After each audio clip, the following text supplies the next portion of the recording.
The morning sun used to feel different here in Glimmerwood. It would trickle through the mushroom caps, painting everything in shades of gold and amber. You could hear the hum of the beetle bugs and the gentle rustle of wind chimes made from river stones. Our village was perfect, peaceful. We gnomes are a simple folk. We tend our moss gardens, polish our crystals, and tell stories that have been passed down for generations. My grandfather used to say that the biggest threat we'd ever face was a grumpy badger who'd had his berry patch raided. We all believed him. We were so beautifully, tragically wrong. It all changed on the day of the Shimmering Festival. The whole village was gathered in the central clearing. Lanterns made from firefly jars hung from every branch, casting a soft, magical glow. We were laughing, dancing, sharing plates of honeydew cakes. I was helping little Pipkin adjust the flower crown on his head when the air grew cold. The laughter died down, replaced by a confused murmur. The sky, which had been a clear twilight blue, began to flicker. It was like watching a glitch in reality itself. Then they appeared. At first we thought they were spirits, figments of the forest. They shimmered into existence at the edge of the clearing, tall and strange, with forms that seemed to shift and reform right before our eyes. They weren't creatures of our world. They were sleek, powerful, their faces impassive masks that showed no emotion. They moved with an unnatural grace, a terrifying speed that our eyes could barely follow. One of them raised a hand, and a beam of crackling energy erupted, turning Old Man Willow's prize-winning pumpkin into a puff of ash. That's when the screaming started.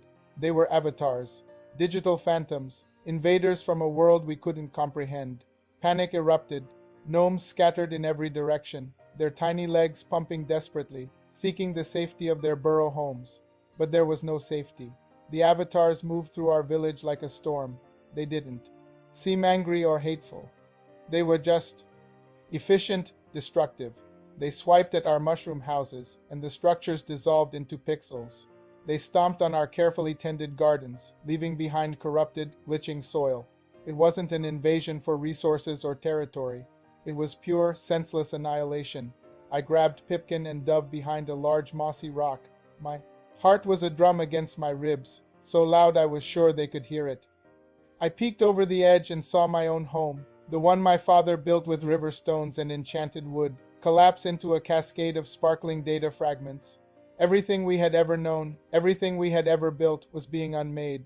They weren't just destroying our village. They were deleting it. The air was filled with the smell of ozone and the high-pitched whine of their energy weapons. The beautiful symphony of our home was replaced by the cacophony of digital destruction. I remember watching Elara, our bravest tinkerer, try to fight back. She activated one of her inventions, a device meant to amplify the morning dew into a harmless magnifying glass. She aimed the beam at one of the avatars, but it simply passed through the creature as if it were a ghost. The avatar turned its head, its featureless face locking onto her. Before any of us could even shout a warning, it vanished and reappeared right in front of her.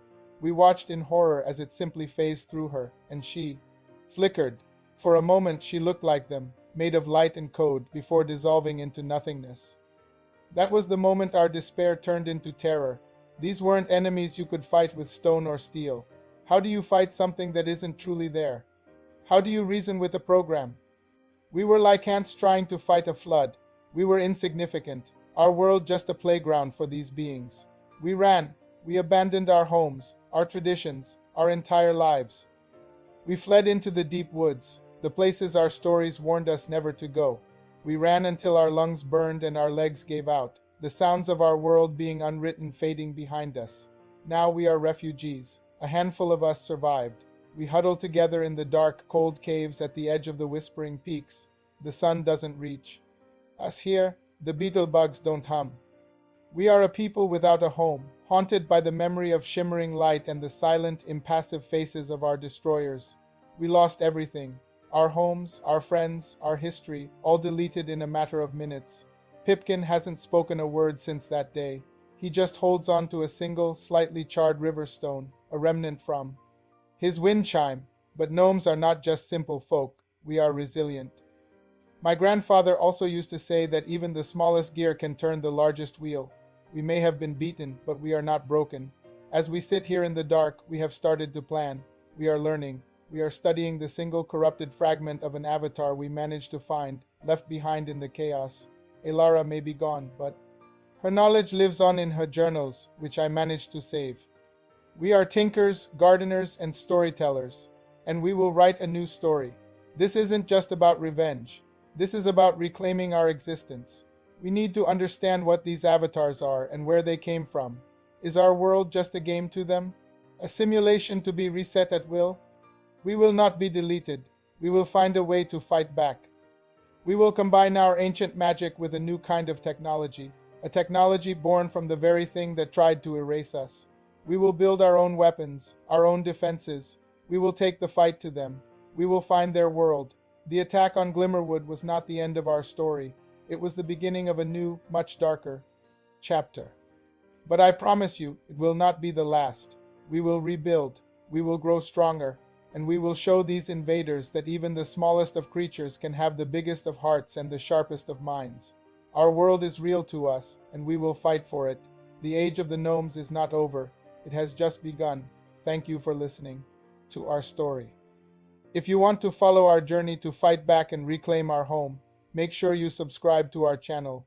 We need all the support we can get.